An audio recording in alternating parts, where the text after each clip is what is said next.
Hello, everyone. Right now, we have with us an engineer turned sustainability enthusiast, or maybe she's both at the same time. Right now, we have with us Akshata Bhadranna.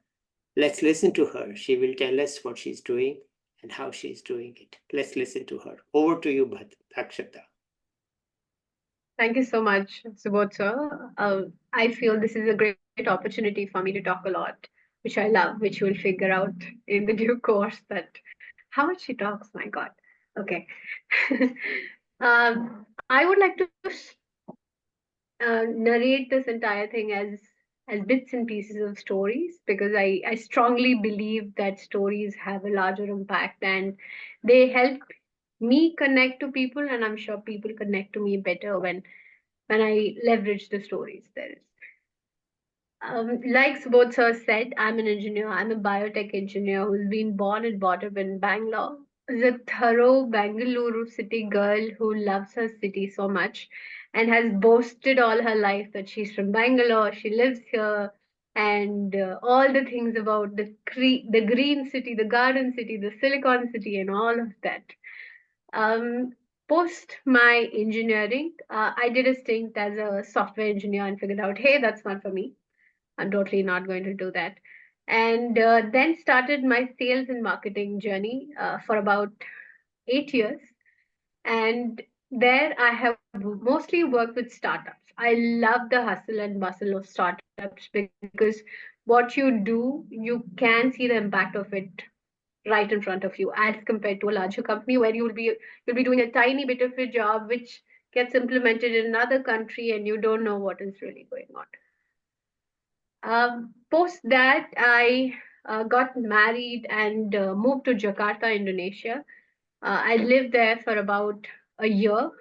Loved the country again. Felt it was so similar to India, and as people too, I related to them so much in our values of family and how much we loved food, all kinds of it and all times of it. Uh, but after a year, we decided to come back to India because somewhere I knew that India is where I want to live, be, and probably die too eventually. And when I came back, it shocked me. It really, really shocked me. I was in my city, Bengaluru, and here I was just watching a lot of trees that I had grown up with. I had recognized. I had traveled a lot in the bus through the lanes of the trees, not there, because it was in the name of development that they decided to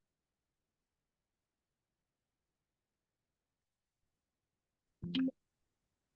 We had an internet glitch. She's back from it. She was telling us about the sudden disappearance of trees along the roads in Bengaluru. Let's go ahead, Akshata. Thank you, Subodh. As I was saying, the trees that I had grown up with had suddenly vanished, and all in the name of development.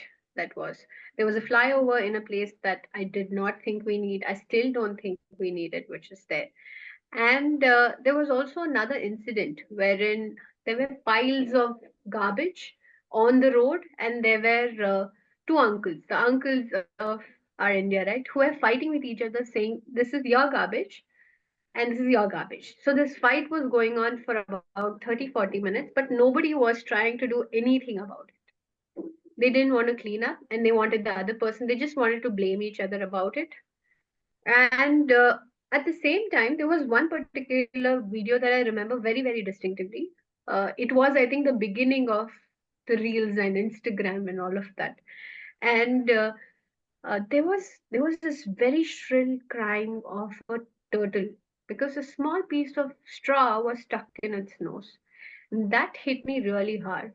All my life, I've called myself a nature lover and who admires nature, who does everything to take care of it, but never realized that I was also a very strong part of this problem, right? That's causing harm to somebody else without the mistake of that living being at all.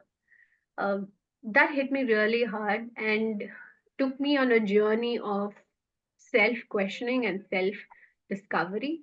And I started my sustainability journey of being eco-friendly in 2017, wherein we had just come back from Jakarta and we wanted to set up a home and everything. So we decided, hey, we're gonna try to be as much as eco-friendly and try to not buy new things. Maybe we'll thrift a lot, we'll borrow from our relatives. As an Indian family, we're a huge family of cousins. So we have a lot of people to ask for that. Hey, you have extra stuff. Maybe I could take it away. So we set up a home completely of thrifted uh, thrifted stuff, and also it was completely plastic free. So whatever we bought was either steel or glass uh, vessels or anything else that had to do, and that had a long term value to it. Eventually, I also started composting. Composting was another life changing moment for me, which made me realize that hey, I was able to cut down my waste about 70 to 80% just by composting. This is an understanding that we never get. Although we know that hey, maximum of our waste is wet waste, we don't really understand how much we can reduce it until we start composting. So with 80% gone, I had 20% more of waste, which I would then give it to the waste pickers once in 2 days or so. But then it got me more curious, and that's when I decided, okay, what if I start segregating it better, and then I could recycle some of it. So that way I could reduce my waste almost by 90 to 95%.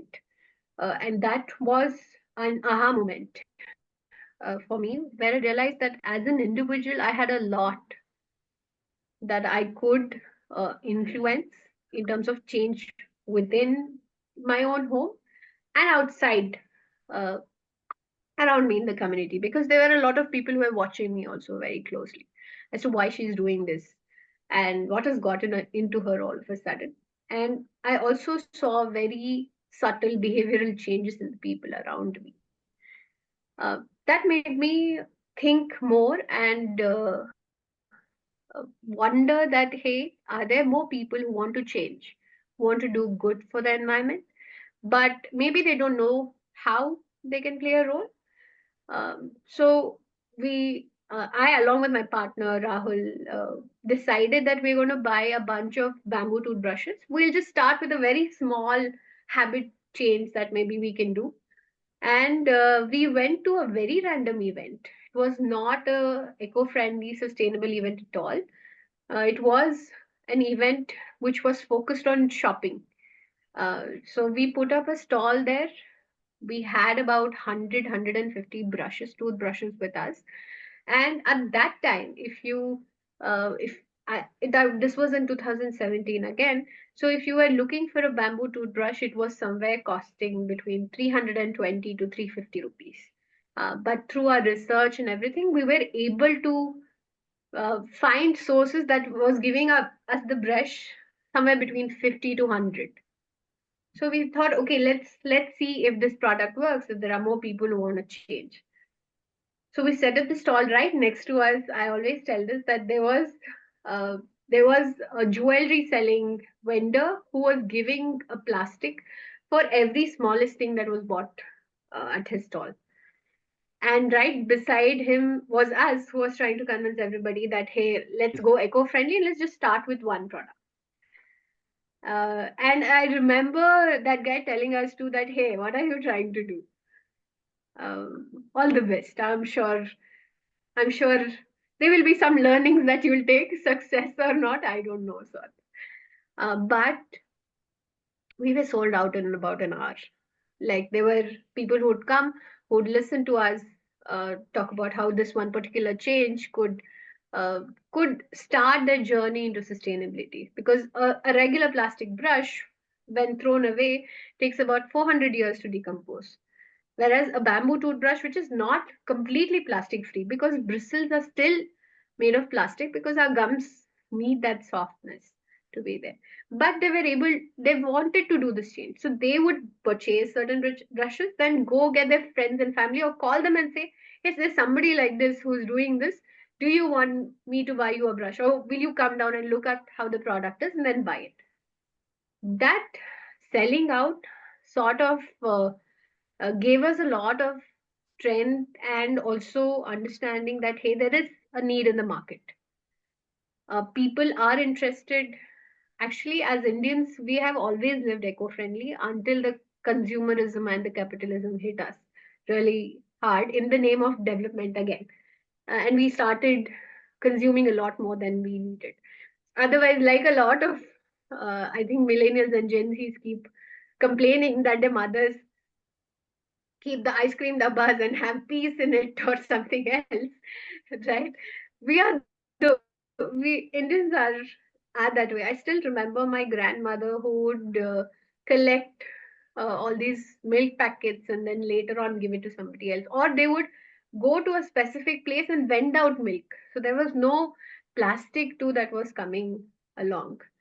So this aha moment of that stall led us to start Dopolgy. So Dopolgy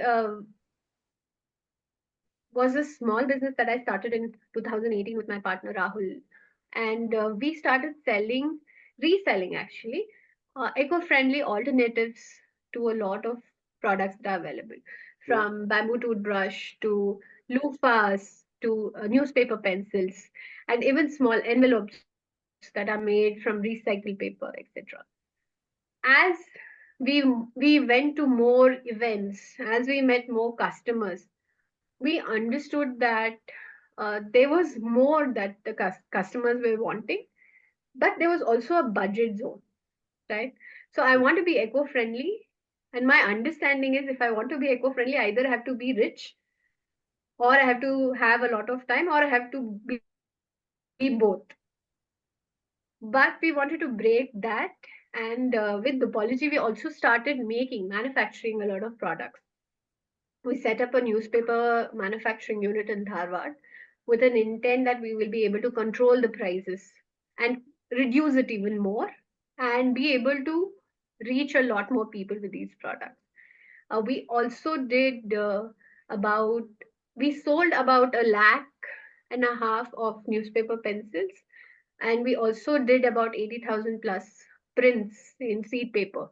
So seed paper also is a wonderful recycled material which is plantable, and a lot of sustainability people, a lot of millennials and Gen Z who were getting married between 2019 and 20 wanted to get the invitations made in that. So Dopology became a very customer reactive brand. So we would not make products and come and sell it. Instead, we would keep hearing, talking to a lot of customers, understanding what they're looking for, what is the product value they're looking at, what is the range they're looking at, and then come up with products. Because in sustainability, we also believe that it's not about making something and selling it constantly, right? In that case, we are just shifting them from a non-eco-friendly product to an eco-friendly product, but we are still pushing them to buy a lot, consume a lot. So with Dopology, we tried really hard to not do that, and be only customer reactive brand. So we grew mostly through word of mouth. We ran it for about 3 years or so. It was completely on word of mouth, where customers became our evangelists. A lot of them who would go get their companies to buy sustainable gifts from us, or there were brands who attached to us and were getting their awards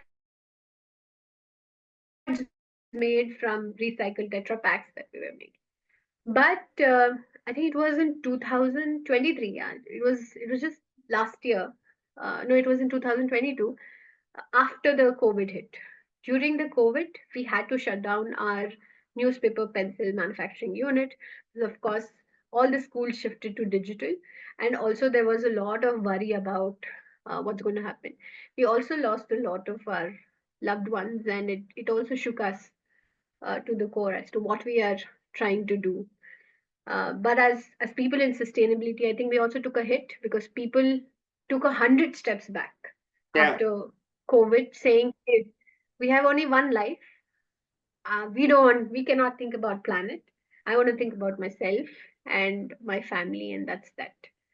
And we want to live life as is and not worry about any other generation that comes. Uh, and I think, like us, a lot of sustainability brands struggled because now they had to start from ground zero again. Because as an eco-friendly brand, we always spend more than 60% of our time in creating awareness, trying to make our consumers understand why and what they should be using, and then an eventual sale happens. So during after that time is when I started to feel a lot of discomfort that we had built topology very small, because we did not want to go the corporate MNC way, because that would become another money guzzler thing that needs to be fed a lot, and then uh, again, where we are pushing the capitalism forward. But I also started to question how can we make more impact than what we are doing right now. I'm somebody who has always turned to books and studies whenever I have a dilemma. And I thank my father for that, who has who introduced me to the world of books at a very young age, and I've relied on them a lot. And that's when I did my fellowship in built environment from Anant University. I would say 2022 was a year that challenged me a lot, but also helped me understand who I really was and what I really wanted to do with my life.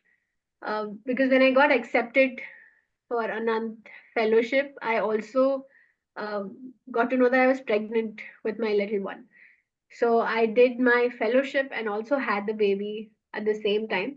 I keep joking that he's like the Abhimanyu who has who has grown up listening me and everybody else talk about sustainability, sustainable cities, and how we as individuals and communities can make a huge change to it. So I am very thankful to Anand Fellowship, because when I went there, I wanted to have some answers to my questions as to what I want to do in life, and that interdisciplinary experience that we went through, where we did a lot of projects with students, and my classmates were from across different countries, and really understanding that hey, all of us are facing the same set of problems, and everybody is trying to solve the same problem in different ways, instead of all of us coming together to do that. So post Anant Fellowship is when I really zeroed in on the purpose of my life, that is working for people, specifically I would say women and the planet. And that's how Green Mic was born. Green Mic was actually a very tiny part of Dopology, where we would do open mics with students and professionals to just come and talk about climate change, their understanding, how it's impacting them, Mm, what do they see around them, and mm. all that.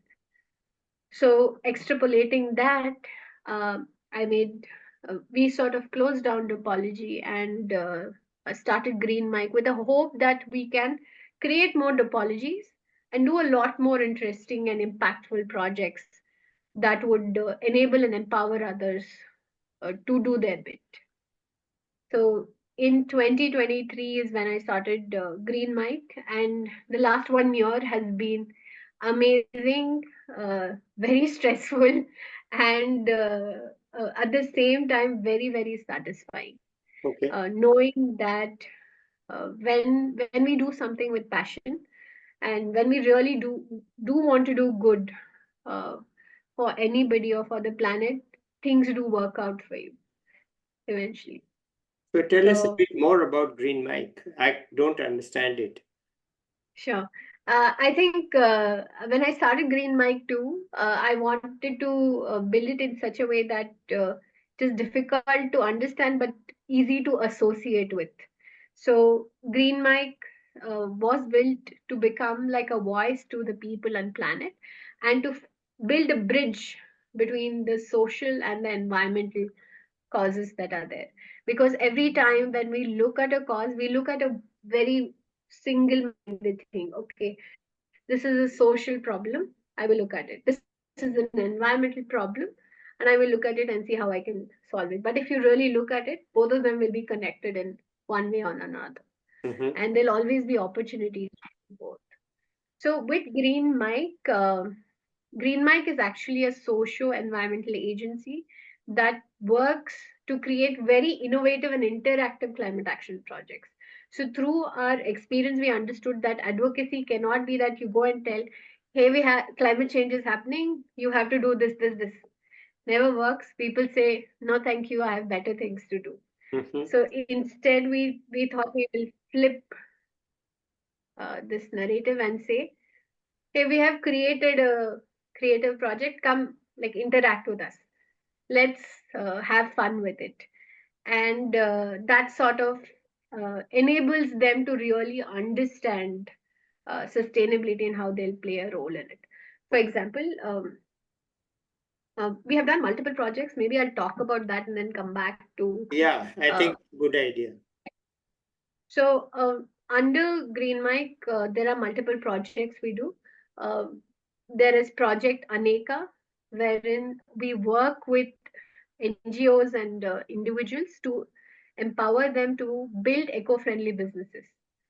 So it's a capacity building program, and also what would for individuals we would call it an empowerment program, because as somebody who is looking to become an entrepreneur, uh, specifically in the sustainability field, there's a lot that you need to take care of and know, right? So we become the foundation where GreenMic empowers them with all the information, all the knowledge that we have gained from building Dopolgy, to enable them to have a 10-20 step way forward to launch their startup. Um, we are currently working with an NGO called Tamaha Trust, where we are enabling the mothers of specially able children to build everything from scratch, from product development to building a business, to building vision, mission, values, to how to figure out the sales and marketing of the products there is. So that's Project Aneka. There is another project that we work on called Project Bere. Bere in Kannada means different, Mm-hmm. something else.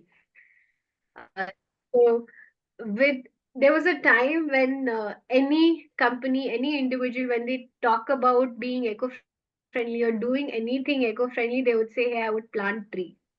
Okay, so I would plant trees. I would plant 10,000 trees, 1,000 trees, 5,000 trees. There is, because there were companies that were enabling them to do that with a click of a button, Yeah, right? So we wanted to showcase with Project Bere that you can do more with sustainability. It need not just be planting trees. Planting trees is great, but the outcome of it you get to know only after 20 years. right. Now you are planting a sapling, right? So after 20 years, but we need an action that happens right now for us to fight climate crisis. So with Project Bere, we started working with organization, or started being in places where sustainability was not spoken about, or Yeah, we were not expected to be in. yeah. Like for example, we have done two mall activations at one of the biggest malls in Bengaluru, Lulu Mall. So we became their consultants and enablers in the sustainability movement that they wanted to play a role in, and brought about a very creative way of doing mall activations along with creating awareness. So we started with a compost installation wherein we gave away 500 bags of compost to the visitors who came to the mall. We enabled conversations where we talked about waste segregation and how composting could help us reduce waste a lot, nudging them towards starting composting at home, at their community, or in their organization. This also helped us create a lot more awareness and understanding with the mall management Mm-hmm. themselves on what they could do with Right. waste. Right. Right. Right. Instead of going with a direct pitch of, hey, you know, you need to segregate waste, Right. Right. he said, hey, let's do a mall activation. And with this, they got curious and they had a lot of understanding that they took back to. And I think it was one of the first times a panel discussion was done at the mall where we invited dignitaries and we spoke about the power of I and we uh, as a community in bringing about change. And that was also very interesting for the reason that it enabled not only the audience, again the mall, to understand that hey, each of us had a role to do different things, right? And at the same mall, we did another installation called the Instabin. Instabin is an automatic machine that sort of takes where you deposit a plastic bottle and you get a voucher or um, any other thing that can be given to them as as a reward for actually putting the plastic bottle there. So this was in continuation with the compost installation which we did, where we started about waste segregation and then we wanted to talk about recycling, saying if you do segregation the right way, recycling is easier. So Instabin, which is a innovation by a company called Instagood Technologies, uh, who are in Chennai. The founders are Krishna and Vijay. They have installed about 200 of cloth bag vending machines in Chennai. And Instabin was their new innovation, which we were able to successfully, uh, install at a mall, which had more than 400 to 500 bottles a day just by the visitors. So we were able to create that awareness again, not only with the audience, but with also the mall, because now we were nudging them to segregate their waste and give it for recycling. So we were able to connect the waste management guys to them. Under Project Bere, we also recently launched a cloth bag vending machine, Instabag, at Commercial Street, wherein the bags are made by an NGO called Parihar, which is under the Police Commissioner of Bengaluru. So we were able to do both the social and environmental, link to it.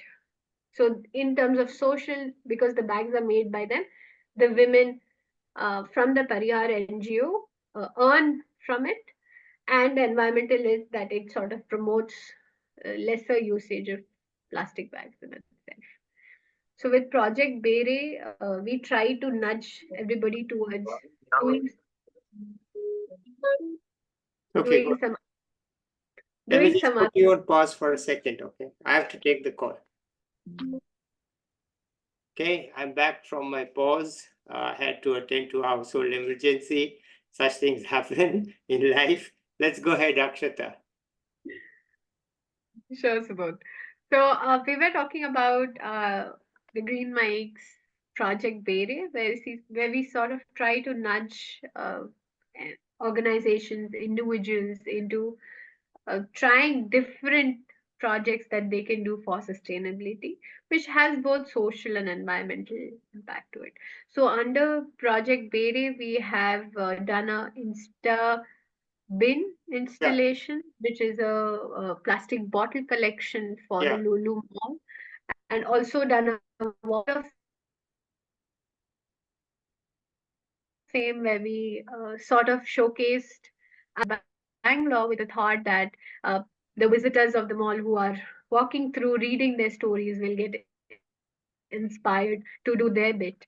And a panel discussion, like we said. And we have also installed a Insta bag, which is a automatic cloth bag vending machine for Randstad India at Commercial Street, which is one of the very busiest streets in Bangalore. So with Project Berry, that is what we constantly keep trying to do. That how can we nudge you to do good for the planet, but doing things that also impact it, because sustainability has multiple layers to it, and understanding that will be helpful for us to do very creative and innovative projects. Then washing off our hands, saying, "Hey, I planted the trees through so and so, and I don't know what happened to it." Anyway. So we spoke about Project Aneka and Project Bere. So we Mm. also have another project called Project Mumkin, which is actually directed at individuals who are looking to do smaller impacts or trying to do impact occasionally, like on certain occasions. Like for example, we have seen during birthdays, during anniversaries, a lot of people would like to go to the orphanages, cut cakes, spend time, and come back. Quite often, it is counterproductive than actual what happens, because the one who comes takes a lot of good pictures and feels good about themselves and goes back, while a lot of kids there and a lot of organizations there are left to deal with a lot of other stressful things like the emotional and even in terms of time and resources that they need to spend for this. So through Project Mumkin, we wanted to bring ways that individuals could celebrate those occasions, but not make a huge deal of it, uh, and bring in the social and environmental aspect again. So through this, we have worked with two government schools where both was for the birthdays of a small child. So one is where we donated about 4,000 newspaper pencils to a government school, and another is we built a mini library of second-hand books, specifically for the pre-primary children.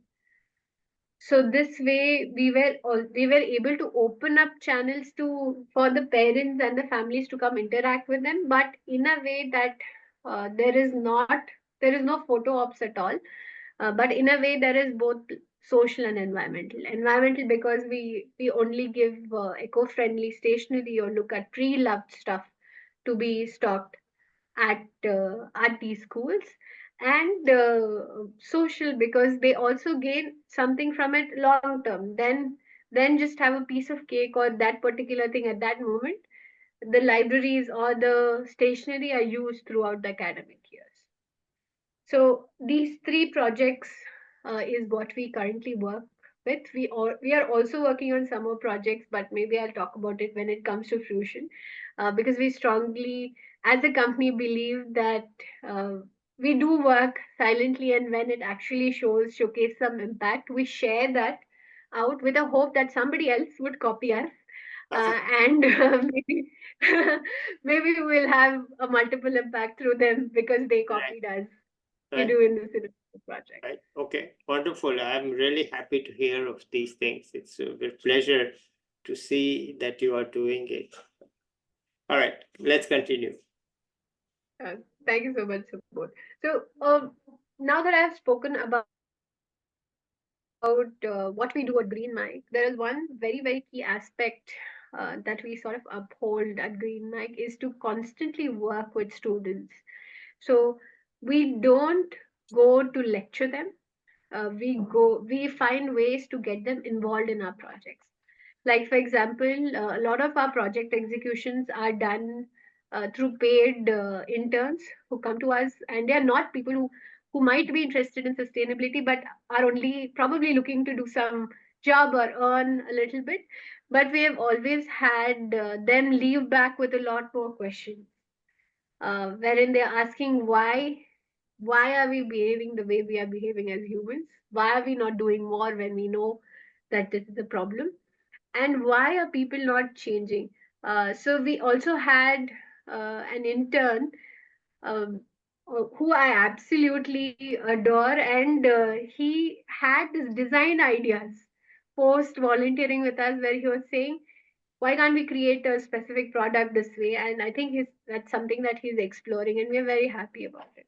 Okay, And through GreenMic, we've constantly spoken about more and more people getting into sustainability as ecopreneurs or as professionals, because we need more people to fight this crisis we are in. There's nothing called competition in this space, it's only collaborative and collective action that comes together. all right, Uh, so that's another thing we constantly do, saying, hey, you know what? Just because you're working for the planet and people doesn't mean you don't have to make money. Green yeah, jobs and climate careers do pay you good money. At the same time, they give you a satisfaction that you're doing good. Right. It makes sense. We can't just give up money, and we can't give up the planet either. So if you find the intersection, it's a great thing. Yeah, yeah. So as a final piece of what I would want to say is the power that each one of us hold in bringing about change, right? We often think that what one person can do, what can I do? How can I ever change this huge world there is? But we keep saying this constantly, and I say it again today that Greta Thunberg was one person, right? Even our Gandhiji was one person until they became a movement, right? So as individuals, we all hold a lot of power in us to bring about change, to inspire change, right? Because as individuals, we are also consumers. So who we shop, what we shop, could be a drastic change that could influence a lot of bigger corporates, bigger companies to change what they make and how they impact the earth, right? As individuals, if we feel that, hey, okay, I'm going to quit using plastic today, you will feel, okay, what is one person going to do? But trust me when I say there's a lot of people who are watching you, maybe your family, your friends, they will always pick up something from you. And that's a ripple effect that you will not know that you started. Okay. So I strongly believe that as an individual, we hold a lot of power, but it's up to us how we sort of leverage it to do what we do. Like for example, Subodh sir, you are a force here to for doing this, right? You're bringing about stories of different people and giving them a platform to just talk, Right. right? And you would you may know sometimes, but sometimes you may not even know that there are a lot of silent watchers of your videos who are taking away a lot of things from it. I And hope so. I'm like, yeah, I'm damn sure of it. So I'm really grateful to you that you're leveraging your power as an individual to bring about that change, Well, let's right? hope so. Right. No, often we feel that it is that, hey, if I have this many followers is when I will start making change. Quite literally not. Even once single voice, when you speak up somewhere, you will influence a change. And I just hope that everybody takes the chance on themselves, bring about a change for our planet and people. Okay, Akshata, thank you so much. It has been a very inspiring and practical talk, and you have told us how you have found your way finally to the GreenMic. I hope it works well, makes Bengaluru and other cities also equally green, because we do have this problem of waste and we do have overconsumption and all this. So I hope you can make it work. And thank you so much. I think we can end it here, and keep in touch. Let me know how things are going. Okay. Bye, everybody. I'll be back with another young person or an expert like Akshata. Till then, bye.